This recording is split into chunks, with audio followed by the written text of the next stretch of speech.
हरे कृष्णा, राधे राधे दोस्तों। मैं कविता त्रिपाठी अपने channel Keshav creation family blog में आप लोगों का स्वागत करती हूं। कैसे हैं आप, ये बताने के लिए कमेंट में जय माता की, हरे कृष्णा, राधे राधे जरूर लिखिएगा, क्योंकि नवरात्रे चल रहे हैं तो जय माता भी जरूर लिखिएगा। तो देखिए, आज मैं वीडियो लेकर आई हूँ कि नवरात्रि में हमें अपने लड्डू गोपाल की सेवा कैसे करनी चाहिए, क्या हमें उन्हें अन्न का भोग लगाना चाहिए कि नहीं लगाना चाहिए, पूरी जानकारी इस वीडियो में दूंगी। वीडियो में बने रहिएगा। और एक रिक्वेस्ट है, जानकारी पसंद आए, वीडियो हेल्पफुल रहे तो प्लीज़ मेरे चैनल को लाइक शेयर और सब्सक्राइब कीजिएगा और कमेंट में हरे कृष्णा राधे राधे जरूर लिखिएगा। तो देखिए, नवरात्रि में हम मैया को 9 दिन की पूजा करते हैं, 9 दिन में मैया की पूजा आराधना करते हैं, लेकिन उनके साथ साथ हमें अपने ठाकुर जी, अपने बाल गोपाल लाला की भी सेवा करनी चाहिए, क्योंकि हमारे लड्डू गोपाल जी लाल छोटे से बालक के स्वरूप में हम उनकी पूजा आराधना करते हैं। तो अपने लड्डू गोपाल जी को हमें, देखिए, मैंने यहाँ पर गर्मियाँ शुरू हो जाती हैं चैत्र नवरात्रि से और नव वर्ष का प्रारंभ भी हो जाता है। तो आपको अपने लड्डू गोपाल जी को इत्र मिलाकर, गुलाब जल मिलाकर स्नान कराना चाहिए। गर्मियों में नवरात्र में आप विशेष स्नान भी 9 दिन अलग अलग तरीके से स्नान करा सकते हैं। इत्र मिलाकर स्नान कराइए, गुलाब जल मिलाकर। जिस इत्र की तासीर ठंडी होती है, जैसे चंदन हो गया, मोगरा हो गया, गुलाब हो गया, तो इनका इत्र मिलाकर आप जल में स्नान करा सकते हैं। पंचामृत से स्नान करा सकते हैं, कच्चे दूध से। डेली आपको अलग अलग स्नान कराना चाहिए पूरे 9 दिन।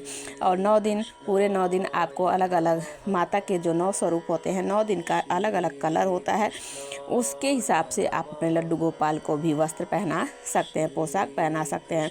इसकी वीडियो मेरे चैनल पर उपलब्ध है, चाहे तो आप चेकआउट कर सकते हैं। तो यहाँ पर देखिए, मैं चंदन से स्नान करा रही हूँ। चंदन का उपटन भी लगा सकते हैं आप, थोड़ी देर उपटन लगाकर छोड़ दीजिए। उसके बाद ज़्यादा ड्राई ना हो पाए उससे पहले आपको स्नान करा देना है। तो यहाँ पर मैंने मालिश हल्के हाथों से कर दी है मसाज।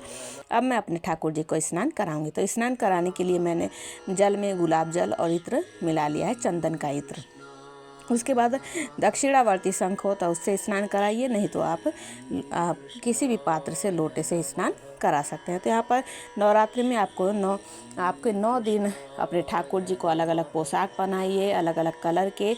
और वैसे अगर माता का प्रिय कलर लाल है, अगर कोई पोशाक आपके पास नहीं होती है तो आप लाल रंग का, पीले रंग का पोशाक भी अपने ठाकुर जी को पहना सकते हैं। अगर है तो आप अलग अलग दिन के अलग अलग हिसाब से कलर पहना सकते हैं। तो यहाँ पर देखिए, मैंने अपने ठाकुर जी को ग्रीन कलर की पोशाक पहनाई है, क्योंकि दूसरा नवरात्रि है।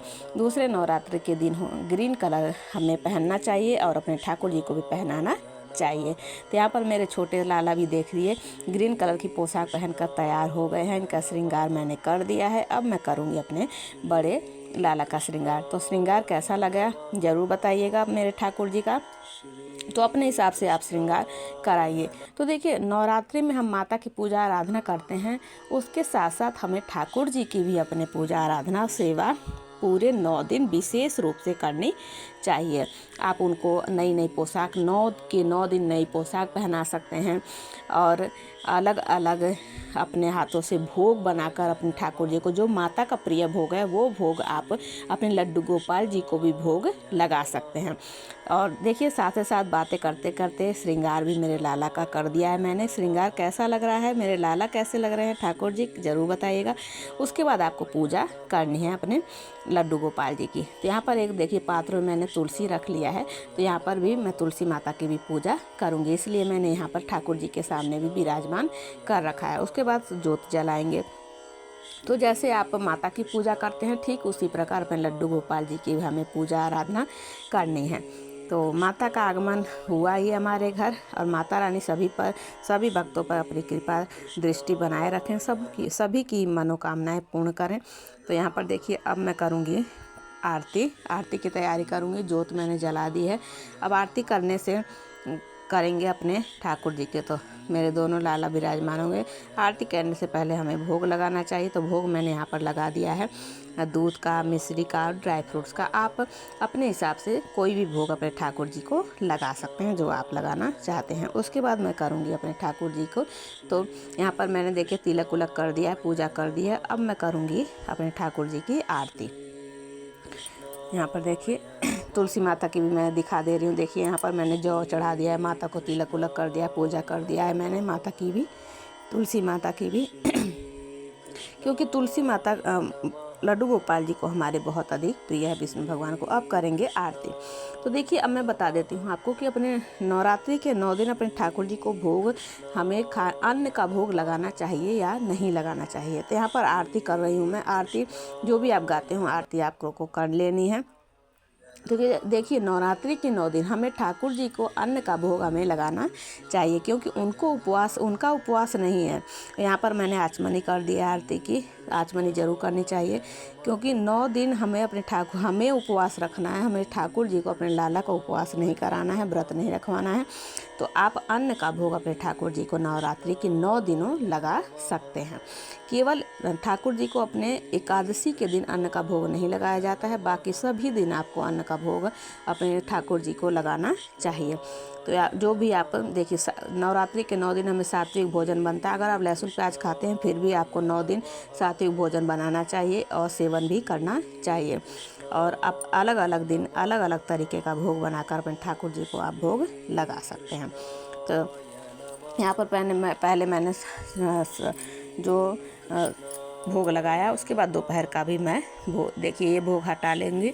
थोड़ी देर बाद आपको भोग हटा लेना चाहिए। भोग हटाने के बाद उसके बाद दोपहर को आपको जब भी आप दूसरा भोजन खाना अन्न बनाते हैं, उसके बाद मैं यहाँ पर देखिए अपने ठाकुर जी को भोग लगाऊंगी। तो यहाँ पर सब्जी पराठा जो भी आप बनाना चाहते हो, जो आप अपने भोग तैयार किए हैं अपने ठाकुर जी के लिए, वो भोग आपको लगाना है। अन्न का भोग आपको ठाकुर जी को लगाना है।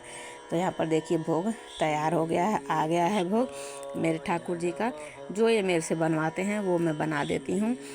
क्योंकि हम बनाने वाले कौन होते हैं? बनवाने वाले यही हैं, करवाने वाले यही हैं।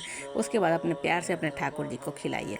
तो ये देखिए नवरात्रि के 9 दिन अपने ठाकुर जी को आप अन्न का भोग लगा सकते हैं। और जो माता का प्रिय भोग है, अन्न के साथ साथ उस प्रिय भोग को भी आप अपने ठाकुर जी को लगा सकते हैं। तो आई होप आप लोगों को जानकारी अच्छी लगी होगी, वीडियो हेल्पफुल रही होगी। तो एक रिक्वेस्ट है, प्लीज़ मेरे चैनल को लाइक शेयर एंड सब्सक्राइब कीजिएगा और कमेंट में हरे कृष्णा राधे राधे ज़रूर लिखिएगा। तो चलिए वीडियो को यहीं विश्राम देती हूँ और मेरे ठाकुर जी भोजन ग्रहण कर रहे हैं, भोग लगा रहे हैं, भोग पा रहे हैं। तो चलिए उसके बाद प्रसाद स्वरूप हम सभी इनके भोग का इंतज़ार करते हैं, भोग पाते हैं। पहले ठाकुर जी भोग पा लेते हैं, उसके बाद हम पूरे सदस्य भोग पाते हैं। तो चलिए मिलती हूँ अगली वीडियो के साथ। हरे कृष्णा राधे राधे।